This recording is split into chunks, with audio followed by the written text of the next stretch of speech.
first stages have been promising so far for Volkswagen. Let's see how they deal with the pressure.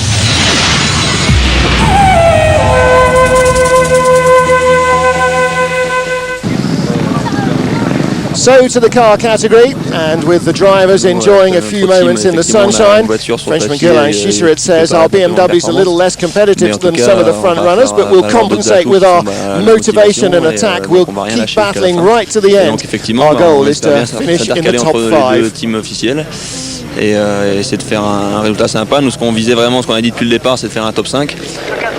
Carlos Sainz will be aiming even higher than that. The former double World Rally champion will be looking for the top step on the podium. No tener ningún problema serio, the key here is not to have any serious problems and to make it through to the finish, of course. I think the teams work really well, so if we can avoid problems, who can tell what will happen.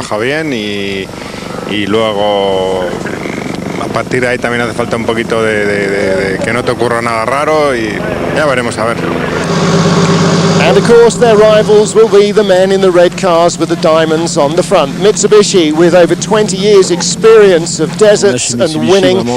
Stefan Peter-Hansel says they're a super team. The logistics are fantastic. They provide everything we need to win this rally, but still everyone knows it won't be easy.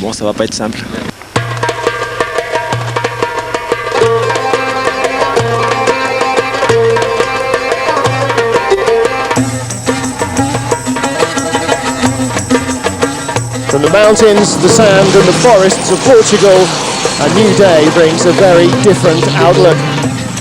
3 stages into the Euromilliage Dakar 2007, and we have our third different winner in the car category as well. Today it was Gilles de Villiers. The common factor though, all 3 winners so far have been driving Volkswagens. The South African just managed to keep his nose out in front today, but not by much. He was a slender 25 seconds ahead of teammate Carlos Sainz. The winner of yesterday's stage couldn't quite repeat that feat today, but it was close. El Matador was a happy man tonight, however. He rolled into Air Rashidia as the overall rally leader. His cushion, 1 minute and 2 seconds. That might be decent enough on a World Rally Championship event, but in the sands of Africa, Sainz knows that the slightest problem will see it vanish like a mirage. As the focus inside the team perhaps is more on Luc Alphonse, Stefan Peter-Hansel can concentrate 100% internally. He was the fastest Mitsubishi today, but it looks like the Volkswagens are able to outrun the Pajero on these kind of stages. Peter-Hansel started slowly in the stage and only made it into the top 5 in the last 2 passage controls, but he lies in 4th place now, a fraction over 6 minutes behind Sainz.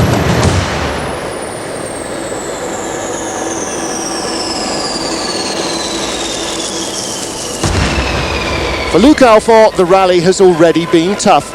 Last year's winner was 4th on today's stage. He lost only 20 seconds to Peter-Hansel and a bit more than 3 minutes to Carlos Sainz, but he's in 8th place overall. With punctures and more arguments than usual with Gilles Picard, his navigator.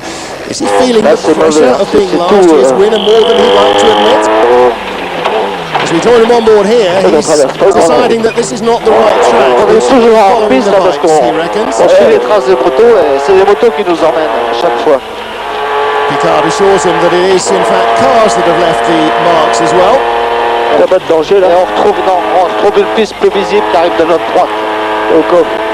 Alphonse likes to keep up the conversation.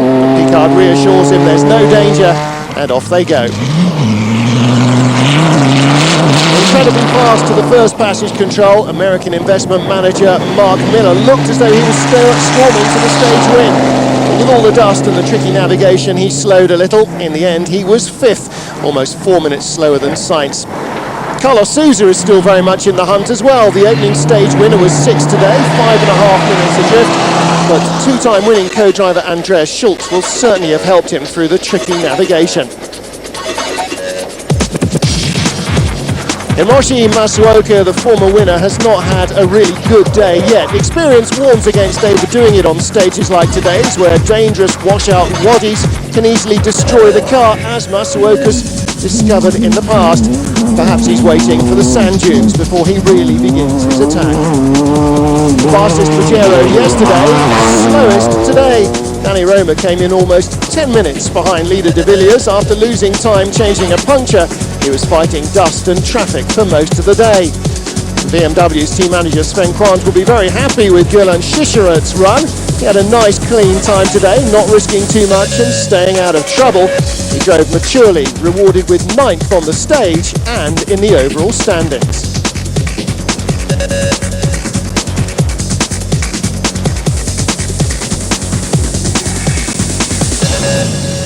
And after yesterday's disasters, Ari Vatanen was finally where he wanted to be, on an African stage. The Finn avoided any water traps or any other kind today.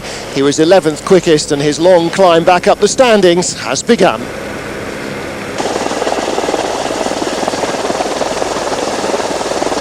With all sorts of hazards around the track, it wasn't surprising to see somebody in trouble. And again today, as on day one, it was Jutta Kleinschmidt.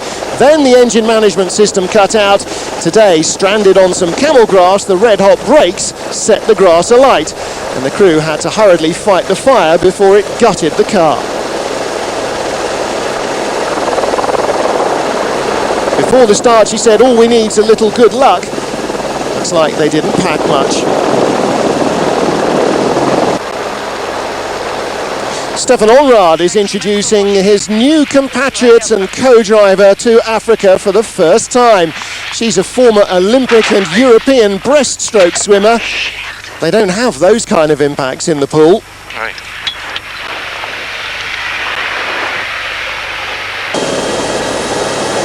At least he did it on the driver's side and he had to climb out onto the edge of the stage. But for everybody following, it was going to be difficult to get by. No option but to help him out of the way. He did eventually make it out of the stage, but he lost a lot of time.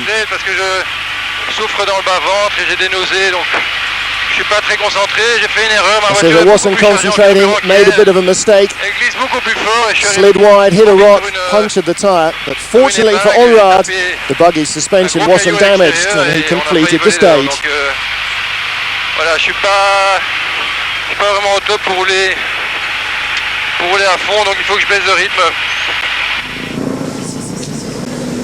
Jean-Louis Schlesser likes the fast open stages. Today's may well have been a little too tricky and technical for the Schlesser buggy. But nonetheless, he's intent on hanging on to the leaders.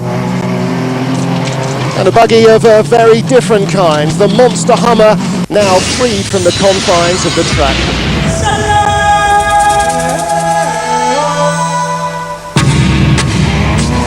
So today's stage winner, Carlos Sainz.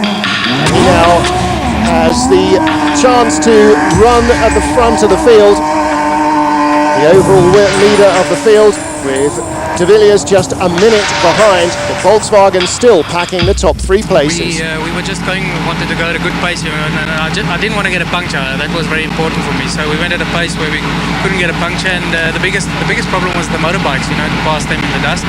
But okay, I think it was difficult this morning to open the stage, so it was good for us to start in 6th position. So tomorrow will be difficult, I think, for us, but that's the rally, and it's okay. We'll start in the front then. Everything went pretty well, said Carlos Sainz. We didn't have any problems really apart from the dust. I got no idea how many bikes we passed, but probably 100 or more. We're in the dust of Nani Roma and Luc Alphonse, said Stefan Peter Hansel. We drove one behind the other. At the end, it was quite a good day, though. In these stages, it's easy to lose a lot because it was very stony and you really had to pay attention. So there's always danger, and I'm just happy to have finished this first African stage. Real Moroccan stage, says Luc Alphonse. Almost 300 kilometers of navigation, and you really had to stay focused because the roadbook was very complex. We all drove a bit together. Nani had a puncture and then he let me pass because he thought I was faster, but actually I wasn't. Carlos was the quickest today. Finally the rally started, he says, though. We're in Africa. I had to get the extinguishers out, said Jutta, because my car would have burned otherwise. We got stuck on a grass mound. We tried to get out, going backwards and forwards, but the brakes were so hot that the grass eventually caught fire. And suddenly I was thinking the car was alight, so we had to extinguish it and pull. You can see it's all in the car, all over my overalls and everything. But it worked, so luckily no major damage. Größerer Schaden, also insofern haben wir noch Glück gehabt.